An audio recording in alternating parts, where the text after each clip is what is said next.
Alhamdulillah nahmaduhu wa nasta'inuhu wa nastaghfiruh wa na'udzu billahi min sururi anfusina wa min sayyiati a'malina may yahdihillahu fala mudhillalah wa may yudlil fala hadiyalah asyhadu an la ilaha illallah wahdahu la syarikalah wa asyhadu anna muhammadan abduhu wa rasuluhu la nabiyya wa rasula ba'da. Allahumma salli wa sallim wa barik ala Muhammad wa ala alihi wa ashabihi wa man tabi'ahum bi ihsanin ila yaumil qiyamah. Wa qala Allah ta'ala fi kitabihil karim, bismillahirrahmanirrahim. Ya ayyuhalladzina amanu taqullaha haqqa tuqatih wa la tamutunna illa wa antum muslimun. Al-ayah amma ba'd.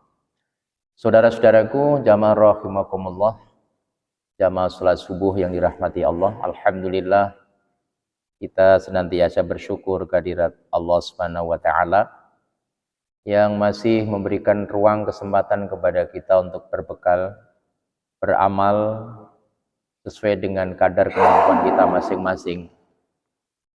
Dan pagi ini kita baru saja bisa menyelesaikan sebuah yang pahalanya insyaallah tidak kita ragukan lagi, yaitu sholat subuh secara berjamaah. Hari ini orang meragukan apa manfaat faedah sholat berjamaah, apa gunanya kita menjaga sholat 5 waktu. Tapi ada suatu waktu ketika manusia menyesali hal itu, tentu bukan di alam ini, nanti ketika kita menghadapi sisi Allah Subhanahu wa taala. Karena itu perlu kita kuatkan keyakinan kita, keimanan kita bahwa di samping hal-hal yang konkret ada hal-hal yang abstrak, yang gaib yang harus kita yakini. Itulah dimensi iman yang kemudian membentuk karakter kita sebagai seorang muslim, yang membedakan antara orang-orang yang tidak diberi bimbingan hidayah dengan yang diberi hidayah. Nah, kita mudah-mudahan termasuk orang-orang yang diberi hidayah oleh Allah Subhanahu wa taala sehingga bisa istiqomah di dalam ketaatan. Amin ya rabbal alamin. Salawat dan salam Allah tetapkan atas baginda Rasulullah Muhammad sallallahu alaihi wasallam, kepada keluarga, para sahabat dan kita sekalian yang senantiasa istiqomah di dalam meniti sunnahnya ila yaumil qiyamah. Amin ya rabbal alamin. Saudaraku yang dirahmati Allah, pagi ini saya akan menyampaikan peringatan untuk diri saya pribadi dan kita semua tentang 5 amalan yang menjadikan orang itu menjadi ahli surga. Dan ini juga kembali lagi tergantung keyakinan kita. Kalau kita orang yang memang percaya akan janji-janji Allah, surga, adanya neraka, tentu kita tidak meragukan amalan-amalan ini. Terlebih 5 amalan ini memang Allah sendiri yang menyampaikan. Dan itu tidak bisa kita ragukan. Karena itulah mumpung masih ada waktu, kita diberi kesempatan hidup di dunia ini, mari kita berebut ke-5 amalan ini. Jangan sampai tak satu pun kita memiliki amalan ini. 5 amalan apa yang saya maksud? Yaitu seperti yang Allah sampaikan di dalam Quran surat ketiga, surat Ali Imran, ayat yang ke-17. Dan saya punya keyakinan jamaah sekalian sudah biasa membaca ayat ini. A'udzu billahi minasyaitonir rajim. Bismillahirrahmanirrahim. As-sabirina was-sadiqina wal-qanitina wal-munfikina wal-mustaghfirina bil ashar. Ini ayat 17. Kalau kita ingin mendapatkan rangkaian yang pasti, nanti dari ayat 15, 16, lah ini amalannya. Di ayat 15 itu tentang janji Allah akan diberikannya kenikmatan surga. Nanti silahkan dibaca, agak panjang ini. Terus di ayat 16 ditopang dengan doa. Nah, prakteknya di ayat 17. Jadi jangan disangka surga itu tidak ada jalan untuk dimasuki, ada jalan kemudahan. Apa kelima amalan hebat itu? A'udzubillahi minasyaitonirrajim. As-sabirina was-sadiqina wal qanitina wal munfikina wal mustaghfirina bil ashar. Pertama adalah apabila kita menjadi orang yang mampu bersabar. Ya, term tentang sabar ini sudah berkali-kali kita dengar, kita simak. Tinggal penerapan sebetulnya. As-sabru fil ibadah, sabar dalam ibadah. Seperti pagi ini sebetulnya dingin, tapi kita harus perangi rasa malas sehingga bisa datang ke majelis ini. Itu sabar. Sabar dalam ibadah. As-sabir fil ibadah. As-sabr fil ibadah. Sebab ada orang ibadah itu nggak sabar, kemerungsung dia. Dia nggak mampu melawan halangan-halangan, hambatan-hambatan. Hujan beberapa atau bergerimis saja menjadi halangan. Itu tandanya nggak sabar. Karena itu ikhwah, as-sabr pertama adalah as-sabru fil ibadah. Yang kedua, sabar itu as-sabru fit ta'ah, sabar dalam ketaatan. Mungkin berat menjadi orang muslim seperti kita ini. Tapi ya harus sabar. As-sabru fil musibah, sabar ketika kita digilir, diuji dengan musibah. Jadi jangan pernah kita pengen masuk surga tapi tidak pengen diuji dengan musibah. Jadi musibah itu kenikmatan bagi kita sebagai syarat untuk memasuki surga ketika kita mau bersabar. As-sabru indal musibah. As-sabru anid dunia, sabar terhadap tipu daya dunia. Ini yang paling berat.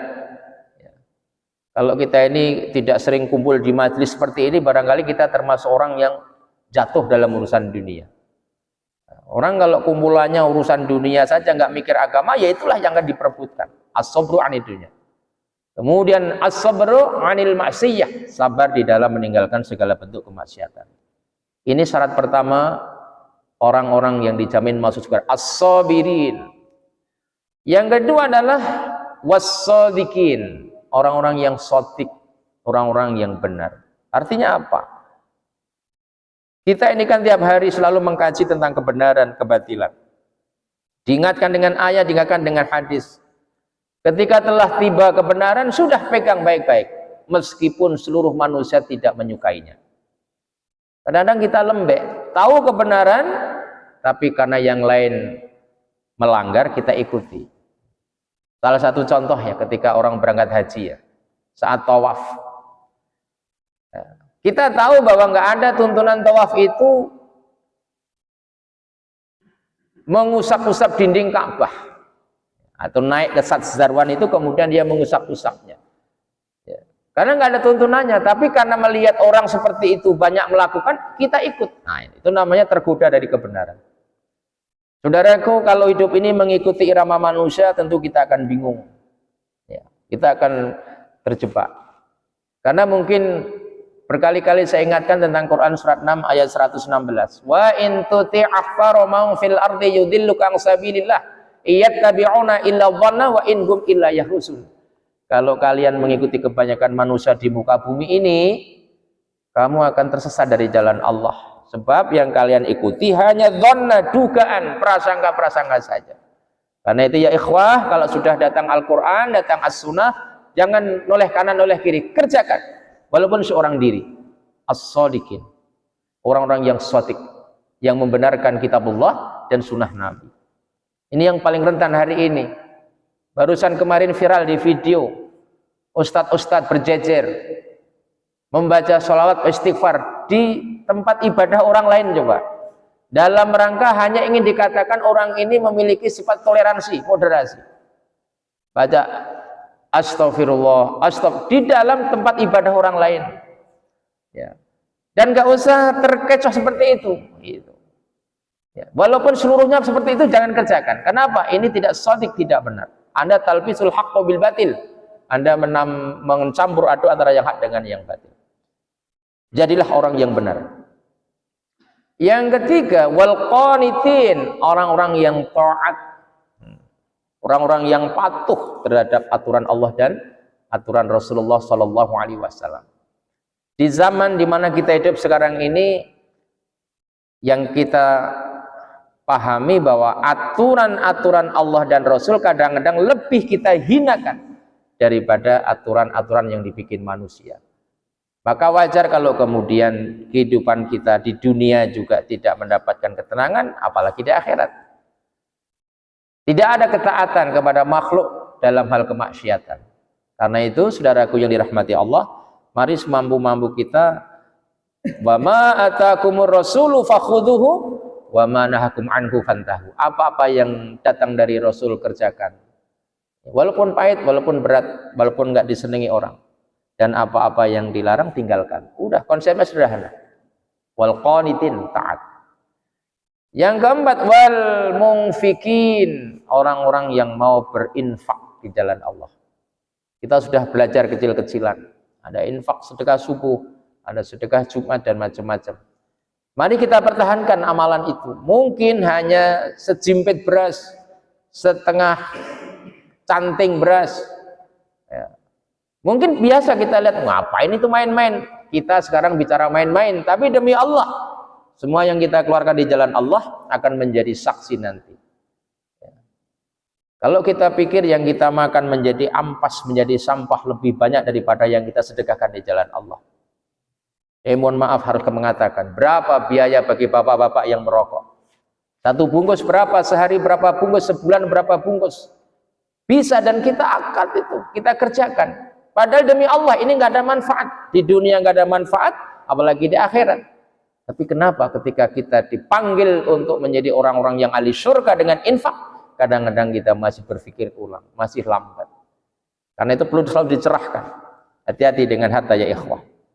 Nah, yang kelima, ahli surga itu ditandai dengan wal mustaghfirina bil ashar. Orang-orang yang membiasakan diri, menjaga, membaca istighfar di waktu sahur. Artinya orang-orang yang menegakkan sholat malam, kemudian di sela-sela sholat malam itu dia memperbanyak istighfar. Ya saudaraku yang dirahmati Allah, umur-umur seperti kita ini jangan pernah melewatkan qiyamul lail.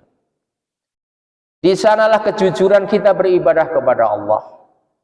Di sepertiga malam itulah sesungguhnya ketulusan kita yang paling tulus. Sebab ketika itu alam ditidurkan oleh Allah. Bahkan dalam rumah kita mungkin tidak semuanya sanggup bangun malam. Kita bisa bangun malam. Disitulah tempat berbisik yang paling tepat. Itulah kejujuran hamba, keikhlasan amalan-amalan hamba. Maka wajar kalau kemudian siapa yang mampu menjaga qiyamul lail, Allah pun juga tidak tanggung-tanggung mempersiapkan al-jannah, surga baginya. Saudaraku yang dirahmati Allah, mudah-mudahan ayat 17 surat Ali Imran ini bisa memberikan motivasi kepada kita semua.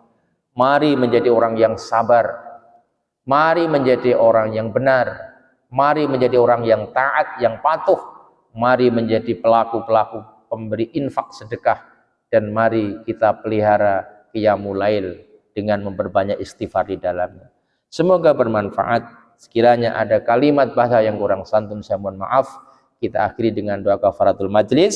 Subhanakallahumma wa bihamdika asyhadu an la ilaha illa anta astaghfiruka wa atubu ilaik. Billahi taufiq wal hidayah. Nasru minallah wa fadhkum qarib. Wa basyiril mu'minin.